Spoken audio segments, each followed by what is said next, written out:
failure is temporary. But quitting is permanent. If you fail to try, okay lang yun. No? I-try mo lang ulit. Pero if you quit on your dreams, mas mahirap yun. Bakit? Kasi hindi mo talaga makukuha yung gusto mo.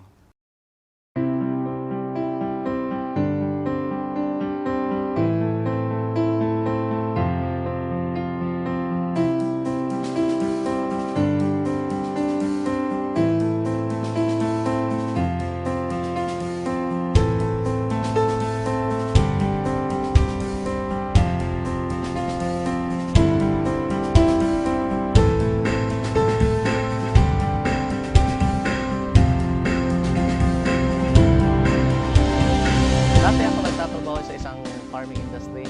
Job description ko talaga is tigasagot ng telepon, tig-dispatch sa mga biyahe sa truck, tig-kolekta og kwarta nila, tig-ihap og kwarta nila, tig-deposito og kwarta nila, tig-buhat og payroll, tig-check up sa mga logistics in and out. Profits are better than wages. Wages will make you a living, but profits can make you a fortune. It is a bit difficult to get rich on wages, but anybody can get rich on profit. So that day, naisip ko na magnegosyo na lang kaya ako. Pero paano? Nadunggan ako ni dati ang B-Mobile sa una pag yun kayo. Tuwing nasa jeep ako, B-Mobile pag pinag-uusapan. Naglalakad ako, B-Mobile na naman. Tuwing nasa ibang office, B-Mobile. I used to be a regular employee for a US-based company. Bale, computer programmer nila ako. So, although maganda naman yung trabaho, maganda yung pay, pero nasa-sacrifice yung social life ko. So, wala na akong time for my family. And at the same time, so malaki rin yung sacrifice ko sa health ko. A friend told me, sabi niya sa akin, Juan, meron akong magandang business na nakita. Baka gusto mo ring tingnan. So, sumama lang ako sa kanya. And then, dinala niya ako nun sa Jollibee yung dati. And pinakinggan ko lang rin yung business presentation. Before ako na-introduce sa V-Mobile, I am financial consultant ng isang British financial company dito sa operating sa Pilipinas. Grabe ang gamit ko ng cellphone as well as lagi ako nag-travel. Ang V-Mobile daw is hindi nagabenta, magkaka-discount daw ako sa cellphone usage ko. So, doon pa lang sabi ko, maganda yan.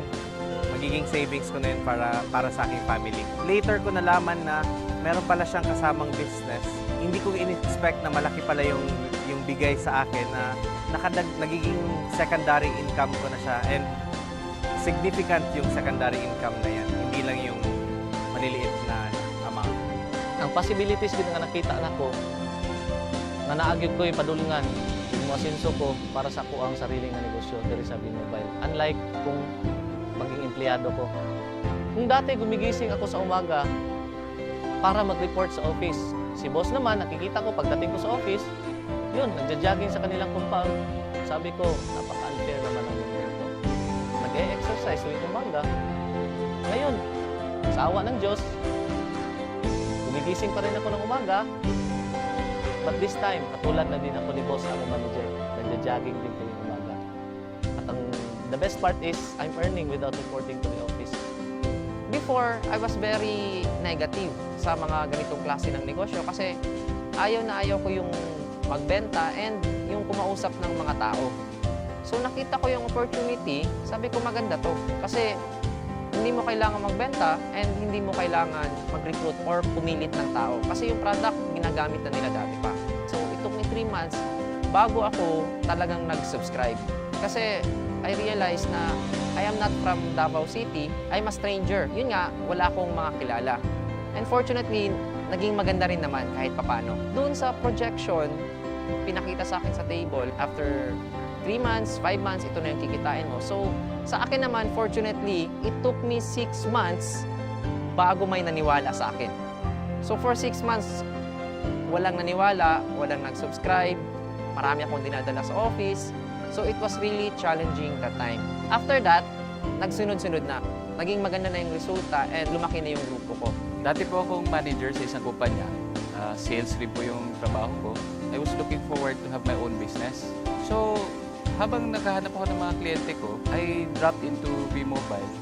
Nagulat ako sa resulta niya kasi in a span of 8 months time, kumita siya ng mga 7 million pesos. So for me, sabi ko, okay kumita ka ng 7 million, ang liit ng kapital mo, bakit hindi ko subukan?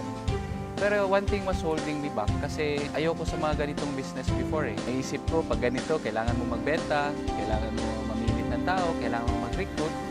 So, medyo naging hesitant ako. Buti na lang, yung sinabi niya sa akin na hindi mo kailangan magbenta ng load, hindi mo kailangan mag-recruit ng tao, pero kikita ka ng malaki. The very reason why I kept on going despite the challenges is because unang-una, when I saw V-Mobile, I saw na malaki yung potential niya, na kumita ka, yes.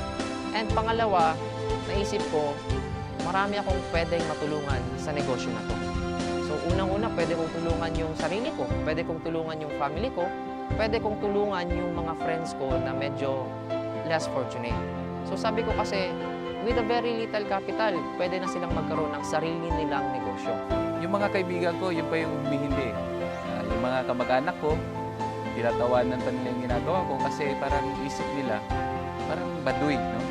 Pero sabi ko, kahit anong tawa nila sa akin, kahit hindi sila naniniwala sa akin, okay naman.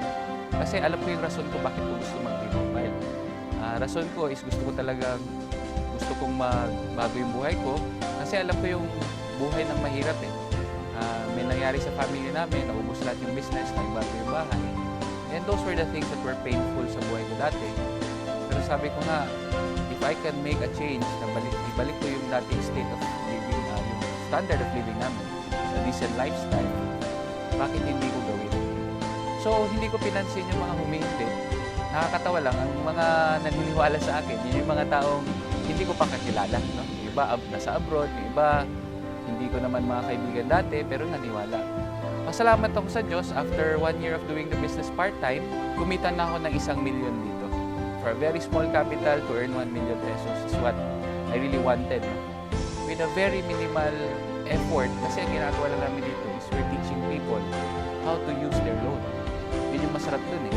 Dati kasi nung binata ako, sarili ko lang yung iniisip ko. Anything na I do, anything na kinikita ko para sa sarili ko lang. But pag meron ka na palang pamilya, mag-iiba na yon. Ang first reason ko dati was yung discount. Nagugustuhan ko talaga yung discount. So, anong magagawa ng dagdag income? March 2012, it was my first vacation na reward ko sa sarili ko through V-Mobile. 3 days, nagbakasyon kami ng barkada ko sa Boracay, and after 3 days, kumita naman ako ng 36,000. So, hindi na masama. March 31 to April 18, yung family ko naman yung kasama ko nagbakasyon. So, masarap na magbakasyon, lalo na kung kasama mo yung family mo. Ang mas masarap pa nito, pag uwi ko sa bahay, after 18 days na nag-road trip kami sa buong Pilipinas, meron akong at least 50,000 worth na cheque. So I was very happy and my mother was very happy. Ang ma-advise ko lang sa mga kaibigan ko, sa yung mga nakakita ng advertisements namin sa Facebook, yung nakakita ng video link sa Facebook, i-try mo i-click lang yung link, malay mo, no? Maging katulad ka sa akin. I really didn't expect this change in my life. For the new ones, continue moving. Huwag kayo mag-quit kasi sa lahat ng mahirap, itong V-Mobile ang pinakamadali. As long as you keep on doing the business, as long as ginagawa nyo siya, may magbabago at magbabago sa buhay ninyo. Imposibleng wala. Salamat V-Mobile, unti-unti mong inikot ang buhay ko paitaas. Thank you po. Maraming salamat sa V-Mobile. No? Maraming salamat rin po sa lahat ng mga taong naniwala sa akin. And maraming po salamat rin po sa mga taong nag-guide sa akin dito sa business na ito. Kasi sabi nga, it is in helping each other. No? Together, everyone achieves more. As a team, tulong-tulungan po tayo para kunin natin yung pangarap natin. Maraming po salamat.